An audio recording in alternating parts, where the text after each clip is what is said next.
Most Michiganders might not realize this is even an option. But this year, a group of Ann Arbor residents is launching a petition drive that would take the first steps toward breaking up with DTE Energy and creating a new, city-owned electric utility. One that would be publicly owned, not for profit, and run by a board elected by voters. It's the first step in what's expected to be a long fight over who controls power in one Michigan city and who keeps paying the price when the rates rise and the lights go out. This is So What Michigan, where we slow things down, follow the money, and explain how some Michiganders could soon be taking back some control over their monthly electricity bills. Here's the deal.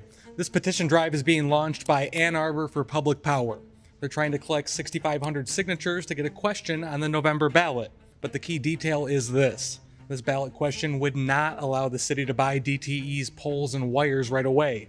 That would require another vote. What this first vote would do is create the governance structure, a public utility board, so the city can start building an actual path to its own municipal power. And it's a long process. Under the proposal, elections for that board would happen in 2028. So why are they doing this? Well, the campaign's pitch is basically a three-word mission statement: renewable, reliable, responsible.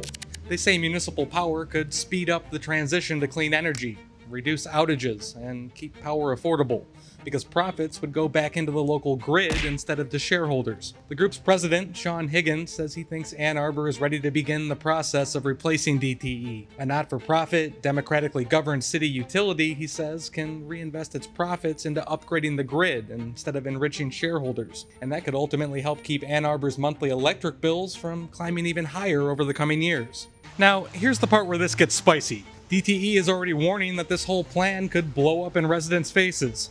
They're pointing to an analysis they commissioned that claims Ann Arbor could see a 40% increase in retail energy rates, and they're tossing around billion-dollar takeover numbers if the city ever tries to buy DTE's local infrastructure. Plus, DTE says reliability is improving, claiming Ann Arbor customers saw a 90% improvement in time spent without power in recent years. Meanwhile, supporters aren't getting ahead of themselves. They say this vote is about creating a board and starting the process, and they're saying it would cost taxpayers almost nothing.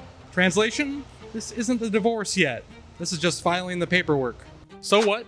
Well, even if you don't live in Ann Arbor, this story hits a nerve across Michigan, because energy affordability is becoming one of the biggest political issues in this state. Over the last 20 years, Michigan's residential electricity prices have more than doubled.